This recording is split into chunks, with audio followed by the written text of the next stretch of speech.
Pemirsa, Anda masih menyaksikan Berita Lampung. Dan bagi Anda yang baru saja bergabung, berikut berita pilihan hari ini.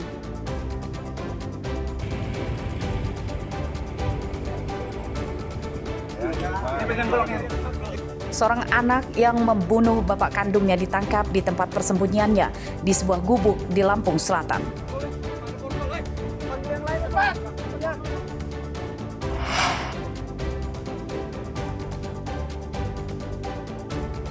Ratusan hektar sawah di Tulang Bawang terendam banjir.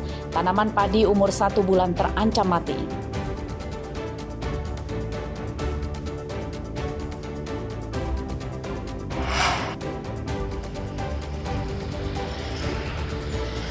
Akibat pecah ban, sebuah truk box bermuatan cat terperosok dan menancap di siring jalan lintas tengah Sumatera, Lampung Tengah.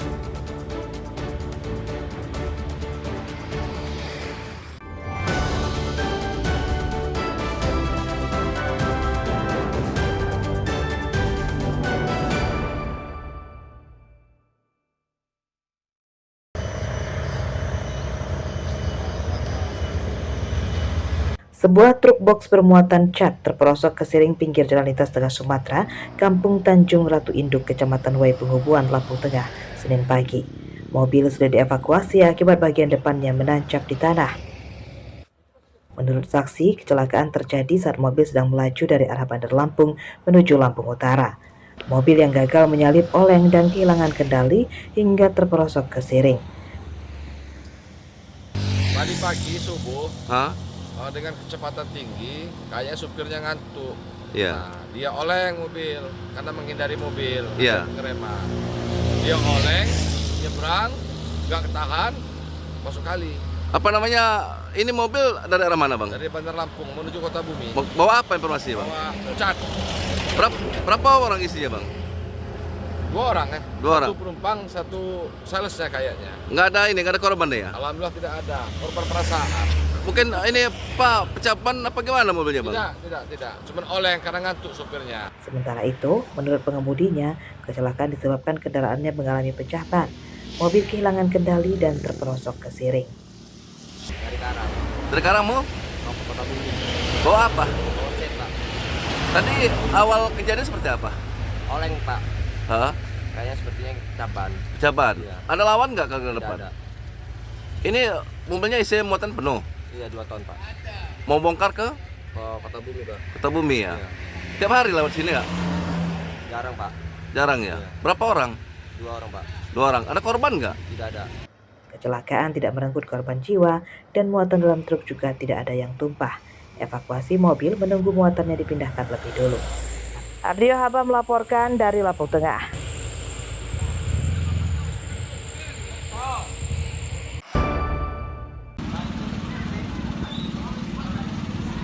Serba naik, kalimat itulah yang dikatakan oleh para pedagang sayur mayur di Pasar Pasir Gintung, Tanjung Karang Pusat, Bandar Lampung pada Senin siang. Menurut pedagang, tidak hanya kenaikan harga wortel saja yang sedang jadi buah bibir, namun juga harga bumbu dapur ikut naik. Harga cabai yang semula di kisaran Rp45.000 kini jadi Rp65.000 per kilogram. Harga bawang putih yang sebelumnya Rp38.000 kini jadi Rp45.000 per kilogram. Harga wortel juga naik tajam dari Rp14.000 kini jadi Rp20.000 per kilogram.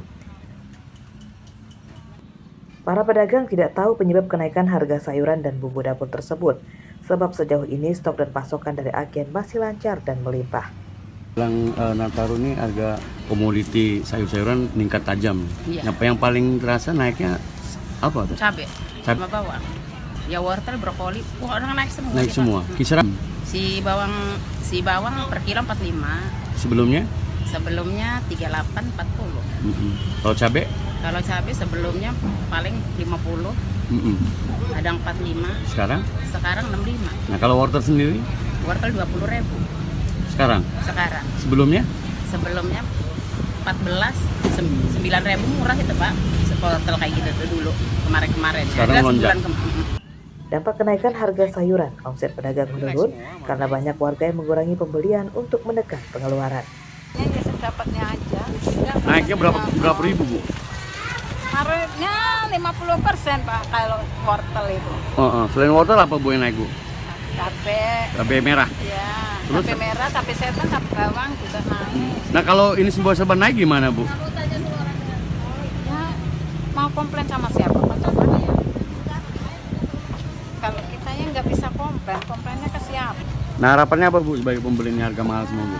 Harapannya ya kalau bisa ya bisa normal lagi, stabil. Kenaikan harga bahan pokok memberatkan ekonomi warga.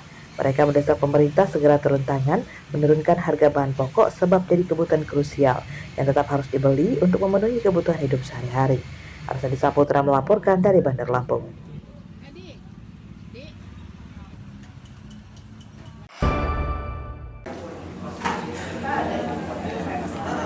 Untuk mencegah terjadinya kasus luar biasa atau KLB murid keracunan makanan bergizi gratis atau MBG di Bandar Lampung, pemerintah terus menambahkan aturan yang bertujuan sebagai upaya pencegahannya. Di antaranya adalah dapur MBG boleh beroperasi setelah memperoleh sertifikat layak hygiene sanitasi atau SLHS. Sertifikat layak hygiene sanitasi diterbitkan oleh pemerintah daerah kabupaten dan kota melalui Dinas Kesehatan dan Dinas Penanaman Modal Pelayanan Terpadu Satu Pintu atau DPM PTSP. Syarat pengurusan memperoleh SLHS adalah dapur MBG harus lolos kelayakan kebersihan peralatan memasak dan wadah makanan hingga bahan baku, sanitasi limbah, dan lulus inspeksi kesehatan lingkungan atau IKL.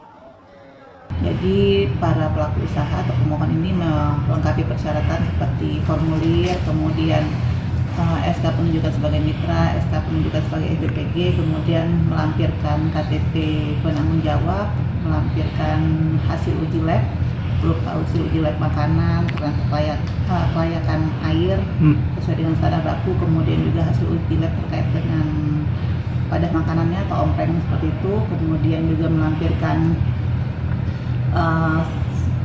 hasil sertifikat penjamah makanan minimal 50% dari penjamah makanan. Setelah itu dilengkapi, kemudian kami DPPTSP akan mengeluarkan surat kepada dinas terkait, dinas kesehatan untuk memberikan rekomendasi kepada kita apakah SPPG tersebut layak atau tidak untuk dikeluarkan SLHS. Penyusunan menu melibatkan ahli gizi dan juru masak ya.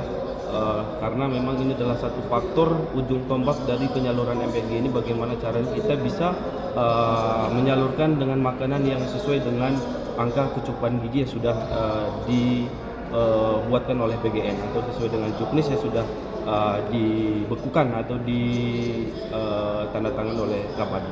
Terkait itu Bang, sertifikasi sejauh ini? Kalau untuk sertifikasi di dapur umum kita gimana? Untuk dapur saya masih proses, baik itu sertifikat SLHS, sertifikat halal masih dan berproses semua sampai hari ini. Di Bandar Lampung sudah ada sekitar 70 dapur MBG yang beroperasi. 5 diantaranya sudah mengurus SLHS dan 1 yang sudah memiliki SLHS. Kita dapat data ya sekitar 79 itu yang sudah beroperasi. Ya, 9 ya. Kemudian dari data dari yang sudah beroperasi, yang sudah kita terbitkan SLHS-nya baru 1. Tetapi yang sudah mengajukan SLHS ini ya sudah banyak ya, kalau saya dapat laporan kemarin sudah hampir 10 pelaku. Tidak ada biaya dalam pengurusan sertifikat layak hygiene sanitasi atau SLHS alias gratis. Namun biaya hanya mungkin timbul jika ada biaya-biaya tambahan seperti biaya survei lapangan atau biaya untuk perbaikan jika diperlukan. Jeffrey Arifin melaporkan dari Bandar Lampung. Pemirsa, informasi tadi sekaligus menutup perjumpaan kita dalam Berita Lampung hari ini. Saya Fitri Amalia beserta segenap redaksi yang bertugas pamit undur diri. Selamat beraktivitas, semangat pagi dan sampai jumpa.